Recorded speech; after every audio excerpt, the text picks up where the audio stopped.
Good morning, and thank you so much for coming. I am son number 3, Andrew. My mom would often refer to me as the talker, so it's natural that I'd be here talking today. A few years ago, asked my mom if there was anything she wanted me to say at the funeral, and she immediately said, tell them to forget about me because she's a nut. And that is my mom getting some laughs even after she's gone. You might have seen from the yearbook photo and the caption there that she was known in high school for her sense of humor. She was known for that throughout her life. And what I learned from my mom about that is that joking around is serious business. It's a way that she would get people to be at ease in difficult situations. And most of you know, all of you know she was a kindergarten teacher. That's a pretty nervous, anxious day for a kid and often their parents. So that day would be one where she would be lighthearted and helping them ease their way into education.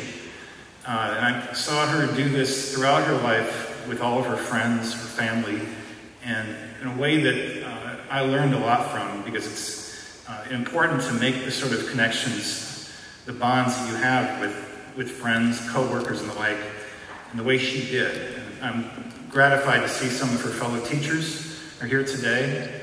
Thank you for coming.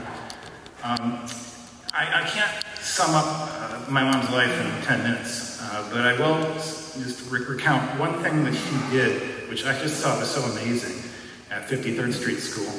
On her own, she came up with this program where these mostly disadvantaged kids would select a painting, the famous painting at the Milwaukee Art Museum, from cards. And they would spend, these are kindergartners, and they would spend weeks learning about the painting, the artists, what time period it's from. And they would take pride in how they selected that painting. And a couple months later, there would be a big field trip down to the Milwaukee Art Museum. And they'd go around, each kid, 5 years old, would stand there before their classmates and tell you about their painting. And to me, that's just inspiring, because a lot of these kids, probably most of them, had never been to the Milwaukee Art Museum. But it was really about expanding their imagination and get them to think beyond what was often a difficult life for them. My mom did that, of course, at home as well, with teaching us to read at early ages. And it was never really about, here you can go do this or you can go do that. It was just sort of a given that if you just learn the stuff she's teaching you, then you'll be able to pursue what you want. And so I hope you can join us later on at Restaurante Bartolotta to talk more about my mom. I'm really grateful that you're all here. Thanks for coming.